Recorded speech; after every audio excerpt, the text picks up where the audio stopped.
अस्सलाम वालेकुम दोस्तों, कैसे हो? उम्मीद है कि सब खैरियत से होंगे। अल्लाह आप लोगों को ऐसे ही खुश रखे। चलिए आज के किस्से की तरफ बढ़ते हैं।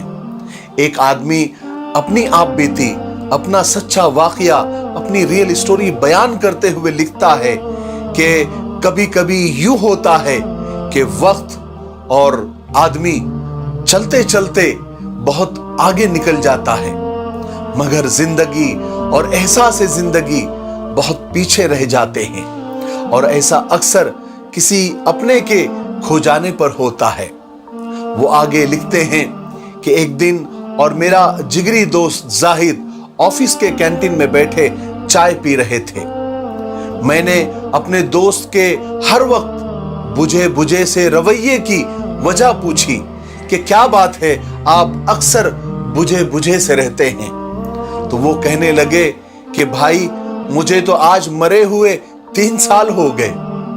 मैंने नजरें उठाकर उनकी आंखों में देखा, जहां इस जुमले के साथ ही दुनिया भर की मायूसी उनके आंखों में उतर आई थी। फिर कहने लगे कि मेरी जिंदगी का किस्सा ऐसा है कि मैं हमेशा से बदतमीज रहा हूं। बचपन में स्कूल जाते हुए जिद करना, खाना खाते हुए नखरे करना कि ये नहीं खाना है, वो नहीं खाना है। मुझे याद नहीं कि 5वीं क्लास तक मैंने कभी अपने हाथ से नहाया हो, न कभी अपने हाथ से खाना खाया, न कभी कपड़े पहने, यहां तक कि मैंने कभी अपने हाथ से जूतों की लेस तक बांधी हो। बाप का तो सिर्फ मुझे नाम ही मिला, न कभी उसकी सूरत देखी, न कभी प्यार देखा। भाई का सहारा क्या होता है, बहन की मोहब्बत क्या होती है, मुझे आज तक नहीं मालूम। प्राइमरी, मिडिल, फिर मैट्रिक तक मेरी यही आदत रही कि रात को सोने से पहले किताबें, कापियां, बस्ता, कपड़े वगैरह मेरी तमाम चीजें बिखरी हुई इधर उधर छोड़कर मैं सो जाता था। मगर सुबह आंख खुलते ही मुझे तमाम चीजें बड़े अदब के साथ और सलीके के साथ मुझे रखी हुई मिलती, और बस्ता बड़ी ही नफासत के साथ मुझे टंगा हुआ मिलता।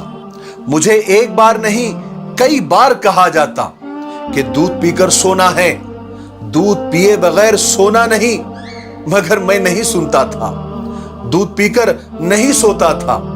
लेकिन जब सुबह उठता तो होठ मीठे और मुंह का जायका और टेस्ट बदला हुआ मिलता। पहले पहले तो मुझे पता नहीं चला, मगर आहिस्ता आहिस्ता मुझे पता चल गया कि रात को नींद में ही मुझे दूध पिला दिया जाता है। रात को कभी आंख खुली तो देखा कि बाहर बारिश हो रही है, तो मुझ पर कंबल डाल दिया गया है ताकि मुझे सर्दी न लगे।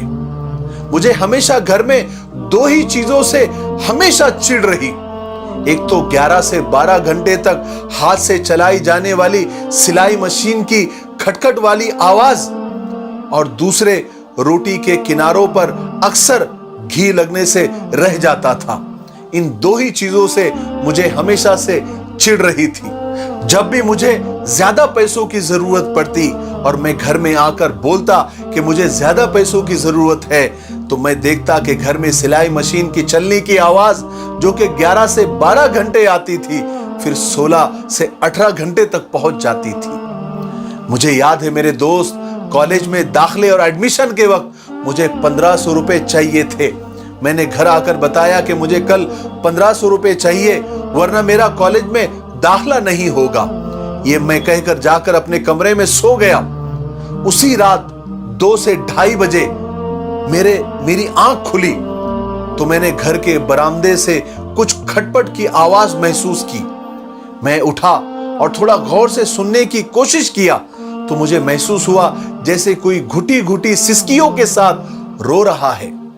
मैं चुपके से बरामदे में मैंने जाकर देखा तो मैं हैरान हो गया कि मोटे शीशे का चश्मा लगाए मेरी मां न जाने कब से मशीन में धागा डालने की कोशिश कर रही है, और साथ ही साथ उसके आंसू भी गिर रहे हैं। मैंने पूछा, मां क्या कर रही हो, रात के 2 बज रहे हैं। मां अचानक चौंक गई और चौंक कर मेरी तरफ देखा और जल्दी से आंसू साफ किए और चेहरे पर मुस्कुराहट सजाते हुए बिल्कुल साफ आवाज में कहने लगी जैसे कुछ हुआ ही नहीं, अरे बेटा वो सामने वाली सुरैया है ना, उसके भाई की कल शादी है।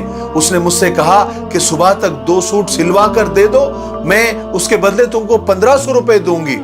लेकिन देखो ना ये कमबख्त धागा सुई में जा ही नहीं रहा है। मैं बहुत देर से परेशान हूं।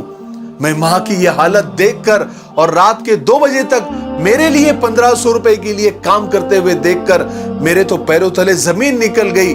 मैं ज़ारो कतार रोने लग गया। और उस दिन मां की हालत देखकर और मां के आंसू देखकर मुझे यह एहसास हुआ कि मुझे भी कोई छोटा मोटा काम करना चाहिए। मैं मुनासिब काम ढूंढता भी रहा और पढ़ता भी रहा। उधर पढ़ाई मुकम्मल हुई, उधर मुझे ऑफिस में काम भी मिल गया। मैंने घर जाकर माँ को खुशी खुशी बताया कि माँ मुझे नौकरी लग गई है। माँ तो खुशी से निहाल हो गई, फौरन शक्कर पारे लाए और पूरे मोहल्ले में तकसीम किए कि मेरे बेटे को नौकरी लग गई है। फिर एक दिन काम से मैं घर लेट गया। थोड़ी थकावट ज्यादा थी, थककर चूर चूर हो रहा था। मैं पांव चारपाई पर लटकाए हुए वैसे ही सो गया तो मेरी आंख लग गई। मैं सारी रात ऐसे ही सोया रहा। जब सुबह उठा तो देखा कि मामूल के खिलाफ आज ना जूते मेरे पांव में जैसे कि वैसे ही थे, जूते उतारे ही नहीं गए थे। और जब किचन में गया तो खाना भी बना हुआ नहीं था। मैंने माँ को आवाज लगाई कि माँ कहाँ हो तुम, माँ कहाँ हो, मुझे भूख लगी है माँ। मैंने माँ को तलाश किया, बरामदे में देखा, घर के बाहर देखा। फिर मैं माँ के कमरे में गया तो देखा कि माँ वहां आराम कर रही है। मैं माँ के करीब गया, माँ के पैर दबाकर उठाने की कोशिश की कि माँ उठो, मुझे भूख लगी है माँ। लेकिन माँ है कि उठने को तैयार नहीं। मैंने माँ का सर दबाया, हाथ को हिलाया, पैरों को हिलाया, 1000 मिन्नतें की, 1000 बार चीखा कि माँ उठ जाओ, मुझे भूख लगी है माँ, उठ जाओ। लेकिन मुझे बाद में पता चला कि इस बार मेरी माँ उठने के लिए नहीं सोई थी। अब वो हमेशा के लिए सो गई है। वो मुझे अकेला छोड़कर इस दुनिया से जा चुकी है। मैं क्या कहूं, उस दिन मेरी जिंदगी खत्म हो गई। मैं मेरी मां के साथ मर गया। मैं जो आज आपको जिंदा नजर आ रहा हूं, ये मैं नहीं हूं, ये मेरी जिंदी लाश है। फिर मां के मरने के बाद वो घर मुझे कब्रिस्तान जैसा लगने लगा। मैंने वो घर को छोड़ दिया और अब मैं यहां पर किसी गैर के यहां पर अपना काम खुद करता हूं। खाना खुद बनाता हूं, कपड़े खुद धोता हूं, जूतों की पॉलिश खुद करता हूं, अपने कपड़े खुद प्रेस करता हूं। सब मुझे ही करना पड़ता है, जो मैंने जिंदगी में कभी नहीं किया। यहां तक कि मैं जूते तक उतारता नहीं था, मेरी मां मेरे जूते उतारती थी। मेरे शूज के लेस भी मेरी मां बांधती थी। जिस मां की मैंने कभी खिदमत नहीं की, जिस मां को कभी मैंने सुकून नहीं दिया, आज मुझे पता चलता है कि वो मेरी मां थी, नौकरानी नहीं थी। वो मेरी मां थी, नौकरानी नहीं थी। और जाहिद अपनी ये दुख भरी कहानी सुनाते हुए ज़ारो कतार रोने लग गया। उसके रुखसारों पर, उसके गालों पर आंसुओं की लड़ी लग गई और रोते हुए कहने लगा कि बाजार में हर चीज मिल जाती है, लेकिन मां का प्यार नहीं मिलता। मुफ्त में तो सिर्फ मां का प्यार मिलता है, बाकी सब रिश्तों के लिए कुछ न कुछ चुकाना पड़ता है। इसलिए माँ बाप की कदर कर लो। मेरे भाइयों, बहनों और दोस्तों, एक बात मेरी याद रखे, ये जो माँ की मोहब्बत होती है ना, ये सब मोहब्बतों की भी माँ होती है। और अपने माँ बाप से कभी ऊंची आवाज में बात मत करो। जिस दिन ये खामोश हो गए ना, उस दिन तुम उनकी आवाज को भी तरस जाओगे। इसलिए माँ के सामने उफ तक मत कहो, उनकी कदर करो। जब ये चले जाते हैं ना, तो रेशम के तकियों पर भी नींद नहीं आती। जब बाप चला जाता है तो कोई हौसला देने वाला नहीं होता, और जब मां चली जाती है तो कोई दुआ देने वाला नहीं होता। अल्लाह तबारक व तआला जिनके माँ बाप इस दुनिया में जिंदा है, उनको सेहत अता फरमाए, तंदुरुस्ती अता फरमाए, और औलाद को उनकी कदर करने की तौफीक नसीब फरमाए। और जिनके माँ बाप इस दुनिया से चले गए हैं, सबको अल्लाह तबारक व तआला जन्नतुल फिरदौस में आला मकाम अता फरमाए। اور ان کی اولاد کو اور ان کے اپنوں کو صبر جمیل عطا فرمائے۔ مجھے امید ہے کہ آج کے اس قصے سے، اس ریئل اسٹوری سے اور سچے واقعے سے بہت کچھ سیکھنے کو ملا ہوگا۔ میرے لیے، پوری امت کے لیے اور پوری انسانیت کے لیے خیر کی دعا کرتے رہے۔ السلام علیکم ورحمۃ اللہ وبرکاتہ۔